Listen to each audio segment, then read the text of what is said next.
الرحمن الرحیم۔ اللہ کے رسول فرماتے ہیں کہ زندگی میں یہ 4 کام ہر صورت شامل کریں، سنت ہیں، واجب نہیں ہیں، مستحب ہیں، لیکن ماہ محرم اسلامی سال کا ابتدا ہے، لہذا اپنی زندگی میں ان 4 کاموں کو ضرور شامل کریں۔ وہ کیا ہے؟ نماز تہجد، یعنی نماز تہجد رزق کے اضافے کے لیے اور چہرے کے نور کے لیے اور ہر مسئلے کے لیے نماز تہجد کا حکم ہے۔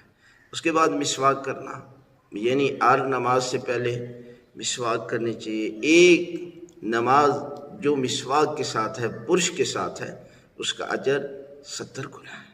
اور اس کے بعد پڑوسی کا احترام کرنا، یعنی پڑوسی کا احترام اس قدر اہمیت ہے کہ چاہے کوئی کافر بھی کیوں نہیں، آپ کا ہمسایہ ہے، آپ پر احترام اس کا واجب ہے۔